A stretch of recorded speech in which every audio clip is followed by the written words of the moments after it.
Sesaat lagi, Anda akan saksikan Lapor Pak yang dipersembahkan oleh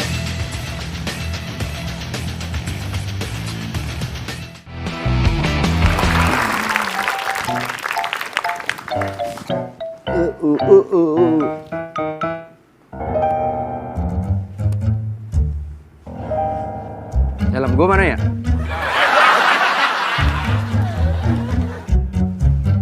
Ini helm. Kenapa sih? Pikiran aku lagi butek, Ki. Buteknya kayak galon minuman yang ada di kantor. Mana airnya suka rembes lagi. Galon butek yang dulu itu kan tutupnya emang nggak rapet. Nah, kalau nggak rapet, airnya kan belum tentu aman dan bersih, Ki. Iya betul, tapi kamu tenang aja karena sekarang di kantor kita udah ganti sama galon si bening le mineral. Oh ya? Tuh, jelas aman, jelas kedap udara dan juga jelas rapet. Nih, aku cuma mau ngasih tahu yang rapet itu le mineral. Rapetnya pakai banget lagi itu. Oh gitu ya? Berarti jangankan rembes. Kalau tutupnya serapet ini mah virus, kotoran, bakteri, bahkan pakai bantuan orang dalam juga nggak bisa masuk. Betul nggak? Iyalah, kamu nggak bisa masuk lah. Gue jadi haus nih kayak. Ki. Nih.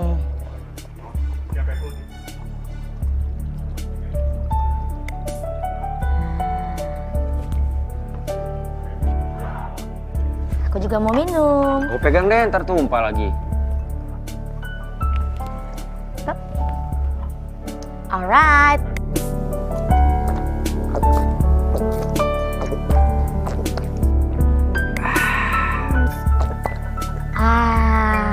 Seger banget ya, le mineral.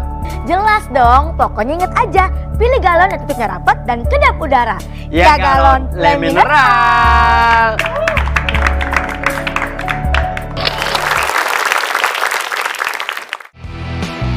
Mbak Putri, kalau usia ideal orang pengen belajar menjadi wirausahawan Dari umur berapa? dari umur berapa? Soalnya Mbak Putri kan terbilang muda banget saat itu. Iya. Sebenarnya nggak, kalau misalkan belajar tuh nggak ada usianya ya, karena kita memang harus belajar terus kan karena perubahan. Tapi aku bersyukur banget, alhamdulillah dari umur 15 tuh udah dicemplungin lah ya sama bapak gitu. Jadi dari kecil Sama udah- siapa? Sama bapak.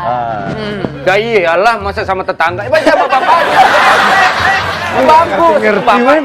Bapak secara genital itu pasti dekat sama anaknya yang Betul. Iya. Tapi Ya. dia juga memang pengalamannya gitu. Wendy tuh dari kecil emang dicemplungin sama bapak. Bola. Lu ngerti kode dari gue, Wen. Berarti bapaknya pengusaha juga, Bang. Ya iya wajar lah. Makanya menurun ke anaknya. Biasanya begitu. Oh, bakatnya juga. Ya, buah jatuh tidak jauh, jauh amat. Iya. Ya kan di sini. Kalau kata tukang rujak, buah jatuh tidak jauh dari abangnya.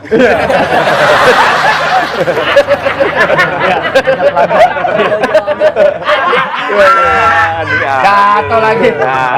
Bakal jauh dari abang. Saking berprestasinya, Mbak Putri ini di tahun 2019 ditunjuk menjadi staf khususnya Bapak Presiden Joko Widodo. Iya. Betul ya? Betul. Waktu itu ditunjuknya pakai tangan kiri apa kanan? Iya. Tangan kanan Pak. Pakai jempol, nunjuknya pakai jempol. Biar sopan. Biasanya kan gini. Iya, iya. Tapi pernah menyadari nggak Mbak Putri, apa sih alasan Pak Presiden waktu itu menunjuk? Jujur nggak sih Pak? Iya. Jujur sampai sekarang masih lumayan amazed sih, karena waktu ditunjuk juga lumayan kagok gitu. Tapi waktu itu berani nanya kan, Pak kenapa Bapak milih saya? Iya, Gitu. iya. Tapi itu Bapak Presiden bilangnya karena salah satunya karena kreatif partner ini Pak. Iya, Karena iya, kreatif iya. partner ini kan udah berjalan dari 2014. So kita sudah menginspirasi lebih dari 4 juta orang untuk menjadi seorang pengusaha dengan cara yang kreatif gitu. Jadi Pak Presiden pingin meminta insight-insight lah dari kita yang muda-muda. Dan ternyata bukan Mbak Putri aja, banyak. Ada beberapa ya. teman-teman lain gitu. Jadi ya sekarang berusaha semaksimal mungkin untuk membantu di industri kreatif sama di UMKM. Tapi Mbak Putri, apa yang membuat ibu Mbak Putri ini, Mbak Anita Tanjung? Kenapa aku Jewish? Bapak deket banget sama ibu saya manggil Mbak. Iya, karena kan saya bedanya sama ibu tuh kira-kira ya. Jauh dong itu. Maaf, ibunya? Enggak. Ibu Mbak Putri namanya siapa? Ibu Anita. Anita Ratnasari. Ada Tanjungnya? Iya. Ada Jadi kenalnya Bu Anita Tanjung. Panggilannya Ibu Anita Tanjung. Udah mulai ngerti, udah mulai paham dia. perasaan gua nggak enak nih. Sama. Katanya Ibu Anita Tanjung nungguin di sekolah selama 6 bulan karena setiap ibunya pergi, ketahuan pergi pasti Mbak Putri nangis. Iya Itu betul. zaman kecil dulu ya. Jadi Betul. anak mami banget ya. Sebenarnya itu karena aku dibully, Pak. Oh. Jadi waktu kecil tuh aku dibully. Karena? Oh, bullyingnya parah banget karena aku tuh tinggi, lebih tinggi daripada teman-teman secara fisik. Terus rambut aku keriting, gendut banget dulu. Nah, on top dan habis itu kan aku baru pertama kali masuk international school. Jadi aku nggak bisa bahasa Inggris. Sementara semua teman-temanku fasih berbahasa Inggris dan berbahasa Mandarin. Jadi banyak dibully lah. Terus ditambah lagi anaknya bapak gitu kan, jadi disukai lah sama guru-guru saya. Nah, dibully lagi lah jadinya. Temen ngerasa kayak ini ya. Nih, ya iya pasti anaknya bapak. Gimana sih? Masih belum paham Bapak juga. punya anak. Belum paham juga. Apa sih, Komandan? Komandan. Ya ini siapa sebenarnya? Komandan sebentar, ada teman saya juga mau ketemu Mbak Oh Putri. iya? Katanya Mbak Putri cantik banget sebenarnya. Ayo, buruan sini yuk. Ayo. Pribadi lu berubah-ubah. Multipolar nih anak. Ini sih Bu. Ya, terima maaf nih Bu, kasih. tadi saya ikutan marah-marahin. Saya Ih, disuruh nggak sama Bu apa-apa. Esti. Kok Maaf ya, Bu. sajiannya tumben mewah banget. Biasanya juga begini. Biasanya begini Bu. Begini ya? Biasanya begini. Gak dibeda-bedain kan? Biasanya jembatan kukis curah. Enggak. Ini mah biasa. Ini Kerupuk. saya bawa Terima kasih. pisang goreng kesukaan Ibu yang suka dicariin nih. Apa tuh? Terima kasih. Nah, nih. Nah, nih. Kenapa dibawa ini ya, Yu? Ya ini katanya pisang goreng kesukaan Ibu. Ini katanya pisang goreng kesukaan Ibu. Ini katanya pisang ngomong. Bapak lagi udah jawab tadi. Oh, ini Mbak Putri suka sama ini. Suka. Oh iya. Maaf ya Bu. Bagus lang. Bagus lang.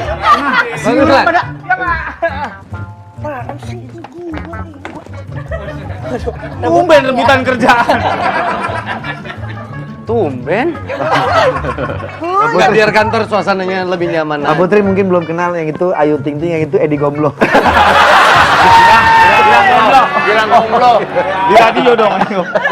Nah, ini nih. Salah satu kesukaannya Mbak Putri. Iya, kopi. Kopi. Sehari bisa berapa gelas tuh?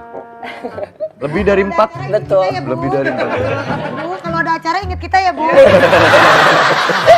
Edik banget sih. Edik banget. Lebih dari 4 Suka gelas. banget, iya. Kopi black coffee atau Bisa black coffee atau cappuccino atau flat white biasanya. oh. Lebih dari 4. Mah? Nggak punya asam lambung? Punya. Kok nggak apa-apa tuh, aman?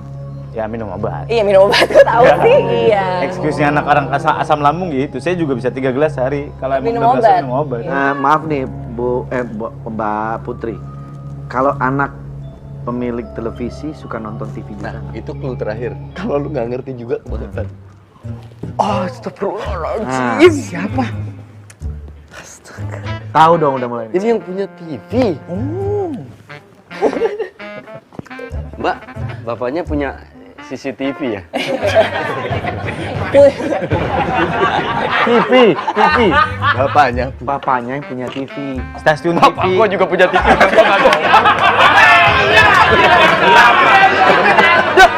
Bapak gua punya TV, ngapain kagak ada sombong-sombongnya?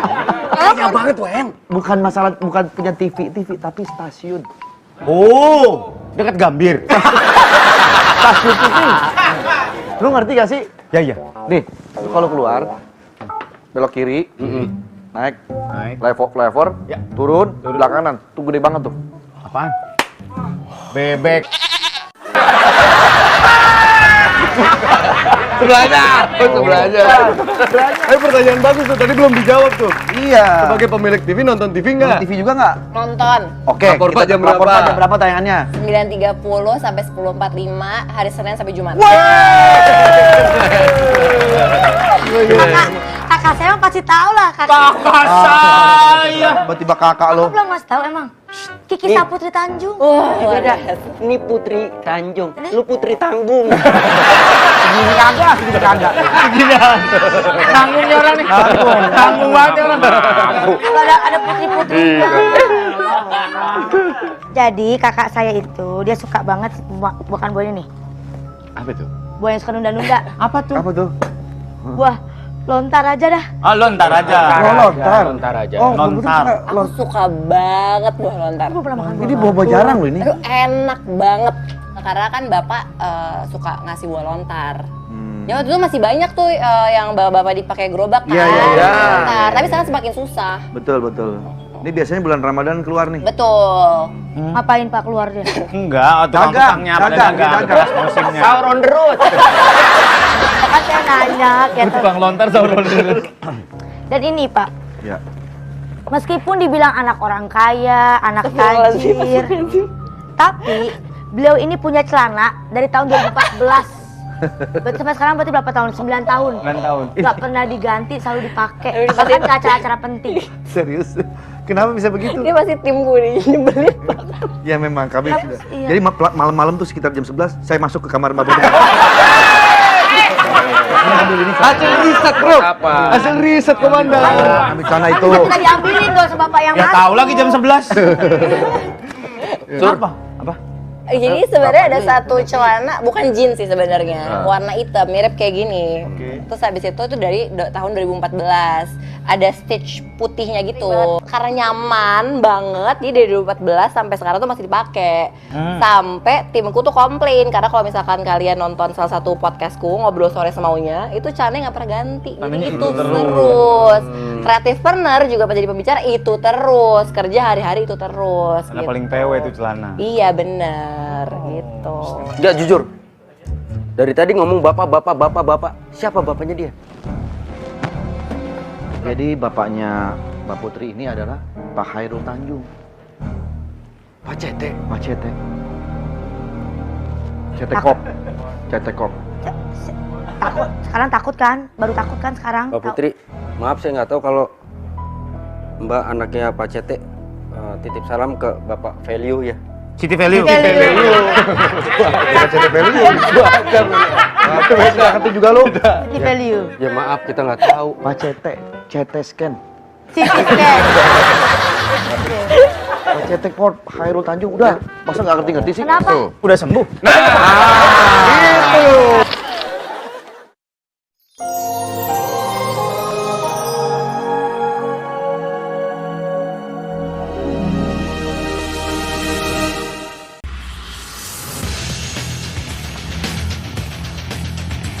Terima kasih Anda telah menyaksikan Lapor Pak yang dipersembahkan oleh